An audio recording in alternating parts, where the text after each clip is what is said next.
The Icons of Real Estate podcast.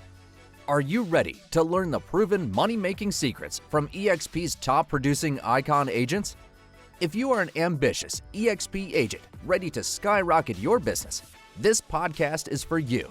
Tune in every week with your host, Tomas Fonseca, and find out how to implement proven strategies to 10 times your eXp business, from $3 million to $30 million in just 12 months. Brought to you by the Masters in Real Estate Marketing, Arter SEO. Hello guys, and welcome once again to another eXp Realty Masters podcast episode brought to you by the Real Estate Masters Summit. With us today, we have Renée Hillman. He's a consistent top producer in the top 1% locally and top 50 to be exact.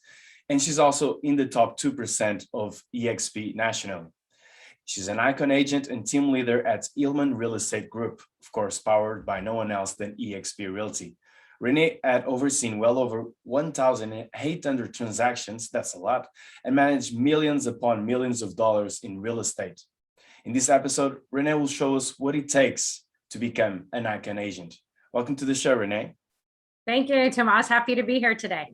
Yeah, happy that you're here. So, Renee, usually we start with the real estate journey. So please. You want the long version or the short version?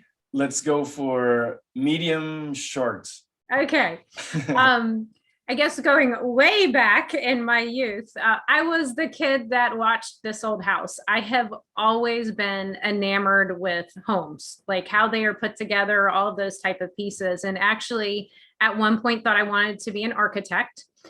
Realized that my art portfolio was not as strong as it needed to be to get into the college I wanted to go to. So I just shifted and I met some really strong real estate brokers during my parents selling their homes. And it just parlayed into my career today. So I actually started when I was 15 or 16, collating sales packages for a premier subdivision in Cary, North Carolina.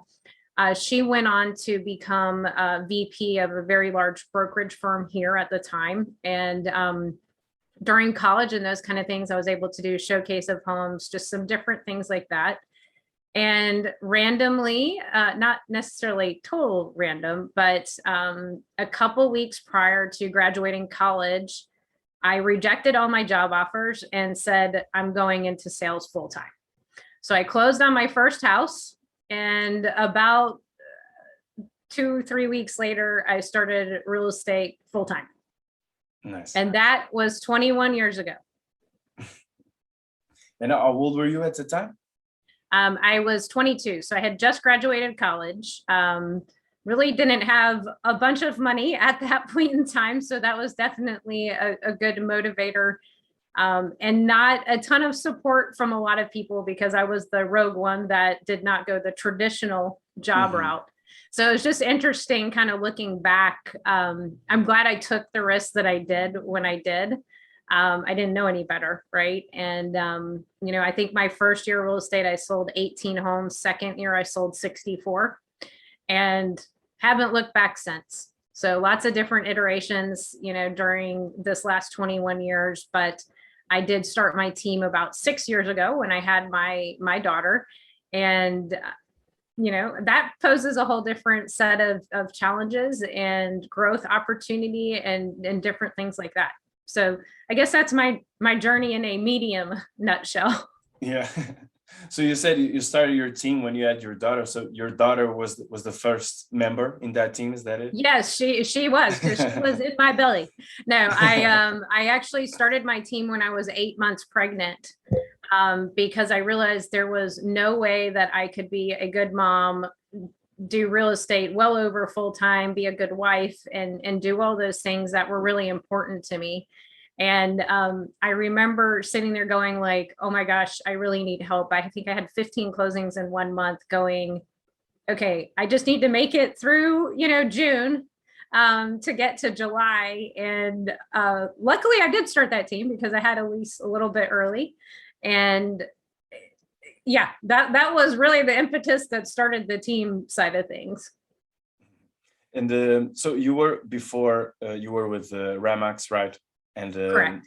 up until recently, I think last year, in the beginning of last year, you joined eXp Realty. Can you tell us more about that change? Yeah, so I joined in January 2020. So I've almost been there 2 years. It's been definitely an exciting journey. It definitely put some pep back into the steps, so to speak. Really have been able to surround myself with some very strong agents. I was fortunate with that too at Remax, but it was time for a change. It was time to do something different, and really investigated a lot of different companies, even investigated going out on my own. And just decided this was the best place for us. It offered a lot of different leverage points that, felt like we needed. There was a gap that we needed to fill. And honestly, I haven't looked back once. I wish I would have done it sooner, to be quite honest. Nice. And you managed to move your team from Remax to eXp Realty. Did they all follow you? They did. I will say my team's support was amazing. It also made it difficult too, right? Because I was making a decision for several people and several families, not just our own. Mm-hmm. And I remember sitting down with them to talk to them about it. And they were all like, you know what, whatever you decide, we'll support. So I feel very fortunate to have team members that really do trust me with the business direction and those type of things. So I was very fortunate that everyone really kind of went into it 110%. And like I said, I think everyone's still very pleased with that decision almost 2 years later. Nice. That's the leader, of course. The leadership skill you want to get is, of course, people need to trust you, need to confide with you, to make the decisions for them. Yeah, it was a little stressful though, I'm not gonna lie, because like you said, you're going into a little bit of uncharted territory. Change, right? Change is hard. I had been at Remax for 9 years, had a lot of long-term established relationships, and I said, why not? I mean, what else? Why not try it? And here we are 2 years later, and I don't plan to make any change anytime soon. Hell yeah. Yeah. So since you're here, you already reached the icon agent status, right? Congratulations. Correct. Thank you. Is that one time or 2 times? One time. The second time being in the next few months, right? Yeah. Hopefully. That's the goal, right? That's the goal. So let's go straight into the point, okay? So we can bring some value here to our audience. What do you say you was on the ground of you reaching that icon agent status? I think I'm fortunate in the fact, right, I have a longevity in the business, and truthfully, I am able to reach icon status without my team. But at the same token, obviously having the team helps too. Mm-hmm. Just lots of hard work. I think what's interesting with real estate is it's always pedal to the metal, right? To make sure that you're meeting your goals, the challenges, the different things that you set up to make sure that you are able to sell the quantity of transactions that you would like to do. Nice. And in terms of the skill set to become an icon agent, having a team or not, what do you say, in your opinion, will be the most important skills to focus on?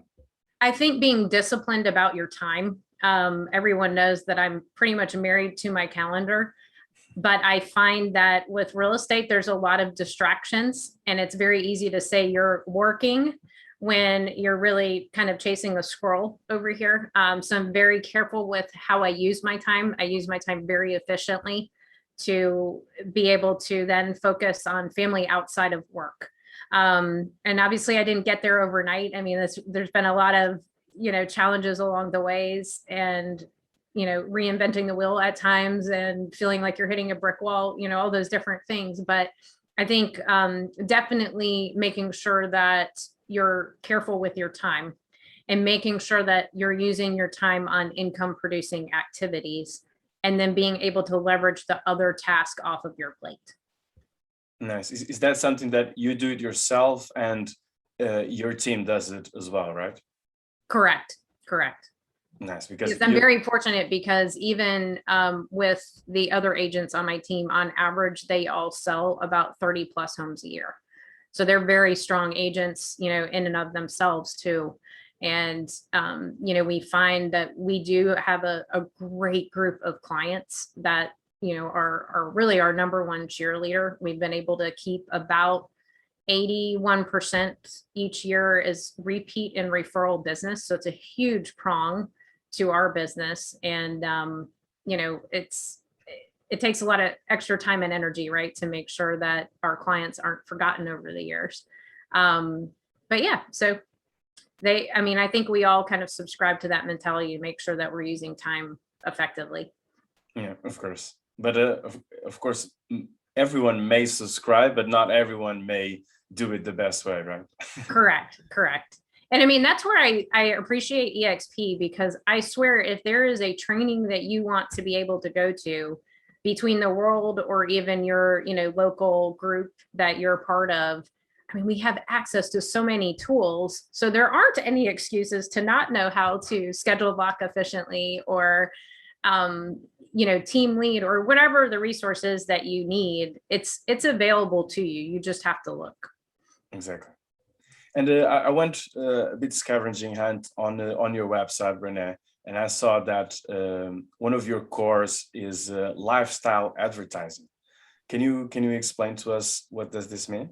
So each home that we have, when we list a home, we really sit down as a group and say, okay, who do we think the buyer is going to be for this house, right? And typically, as we're going through that, there's similar traits to each of those buyers that we can typically target market to, whether that be with, Facebook's algorithms or, Google, whichever those platforms we feel are most appropriate. So like, let's say we have a home that is in in a golf course community, then we know people that enjoy golf or maybe walking, or, we can come up with a multitude of different words that we think are appropriate for that particular listing. So we really try to hone in on marketing dollars that are effective, not necessarily broad, right? We know that maybe the first time home buyer that's looking for a townhouse is not going to be the same buyer that's looking for a $600,000 to $750,000 house. So we've gotten very good at kind of honing in our skills. I would say we guess the correct buyer about 90% of the time. Nice, that's perfect. And even not focusing on the more broad subjects or keywords, let's call it that, you're able to find maybe less people, but they're more acquainted with your product, with your house, and they're more right into your business. Yeah. Exactly. So what we want to do is, like I said, really use, I hate to keep using the word effectively, but apparently that seems to be the mantra of the day, that, we really want to use our marketing dollars consciously.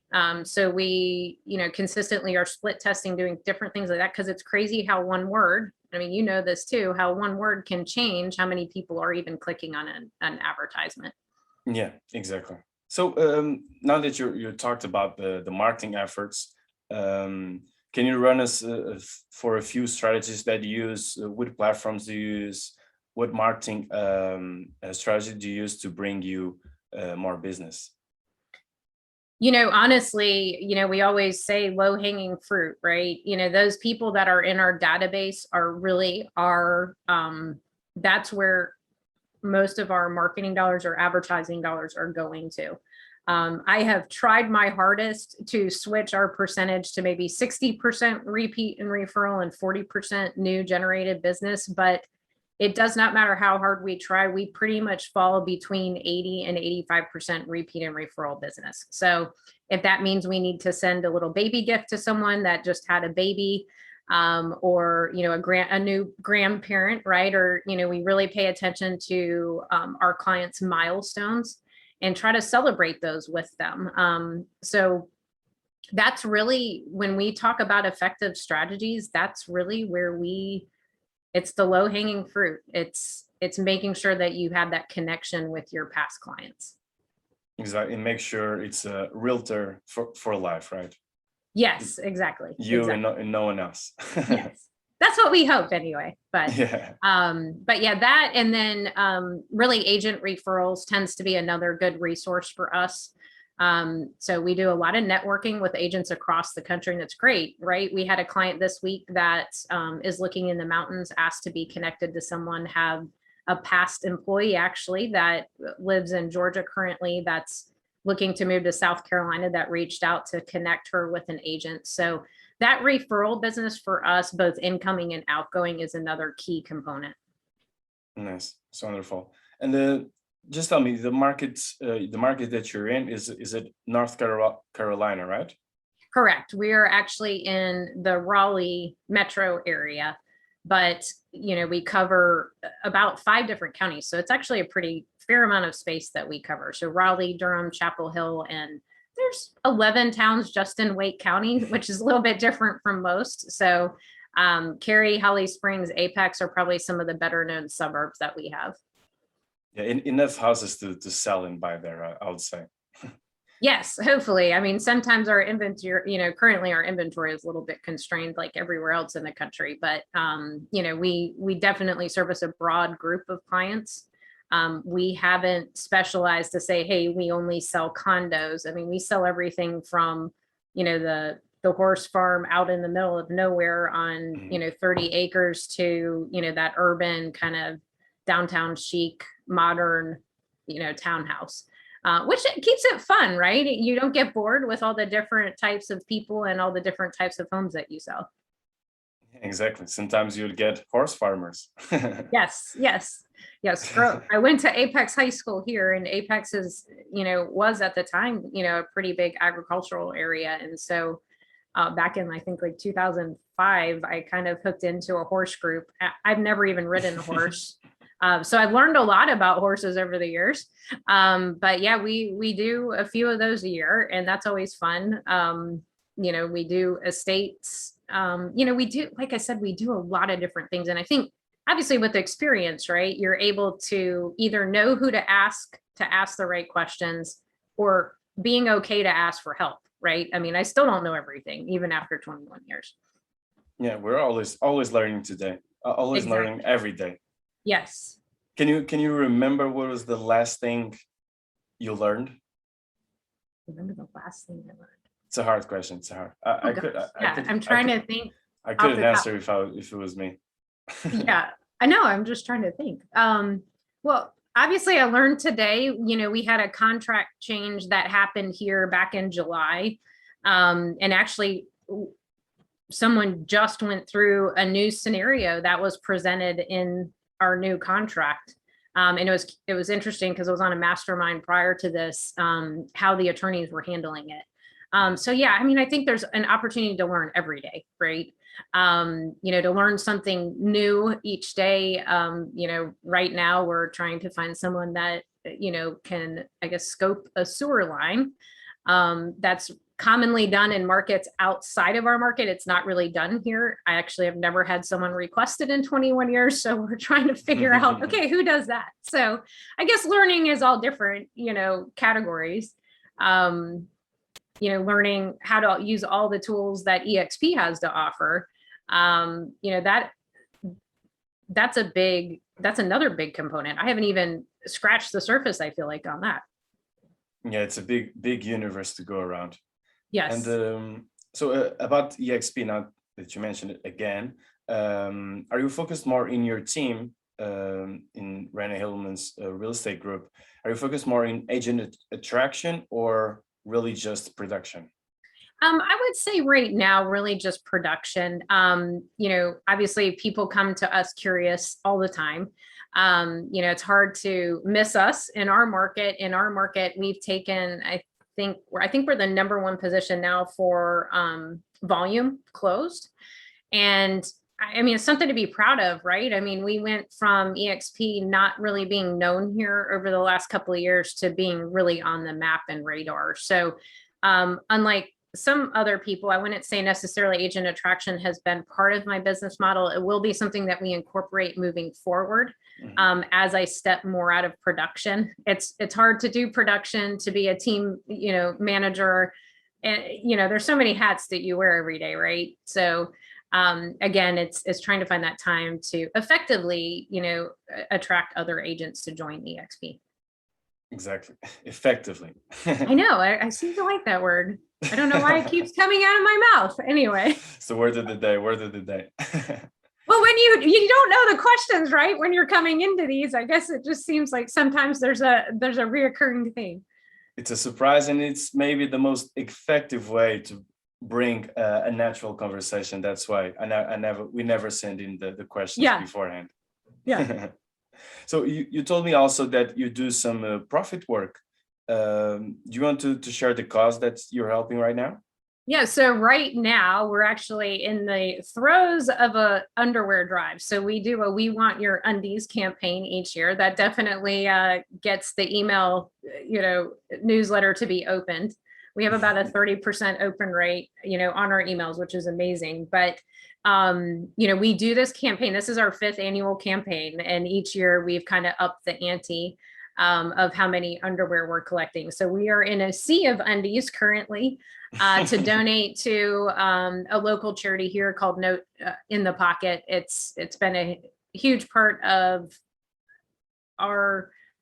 we really try each quarter to do some sort of service project. So that's typically our 4th quarter service project is this undies drive. So we typically do that for 30 days.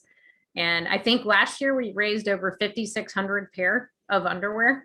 And I think hopefully we'll do the same this year. We'll see. That's a lot of underwear. Yes. And like I said, it's kind of one of those random things that kind of make people stop to think about, oh, okay, why is Renee asking me, we want your undies? So we have a lot of fun with it, but it also brings awareness to really like a great nonprofit that we do a lot of volunteer work with and otherwise. And then I'm also a member of our Realtor Foundation, kind of like our charity arm of our Realtor Association. So I've been a board member there for, I think I'm going almost on my 4th year. And that's been really neat to kind of watch that evolve over the last few years and bring awareness to that. Nice. I never thought I would say this, but I hope you get the underwears that you deserve, Renee.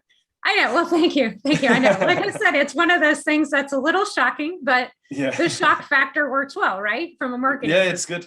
It's good. It's good marketing.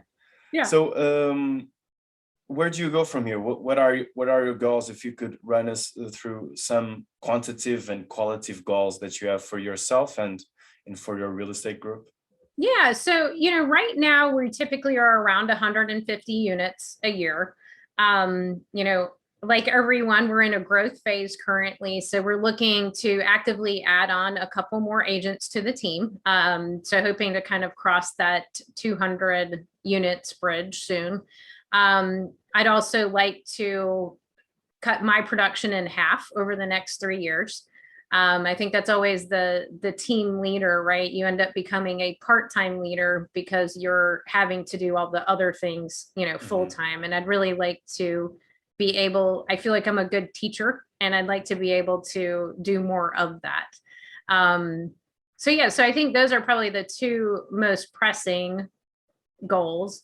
Obviously with, higher production, of course, it's more millions of dollars in production, but I am very sensitive to our P&L statement each month. So I really kind of use that for guidance of what's going to make sense for growth. I think sometimes, while being able to say, oh, we sold over 200 homes in a year, isn't necessarily as important to me about how much, the team is able to keep at the end of the year, because it's not worth doing all of this if you're not getting the profit margins that you deserve. Exactly. And the question that we need to ask to every guest, Renee, is in what areas do you feel you need to improve?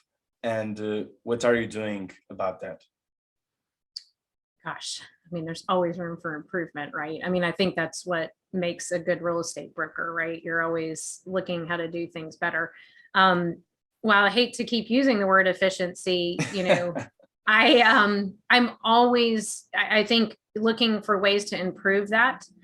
We are constantly kind of regearing, our systems, testing new systems to see what's working.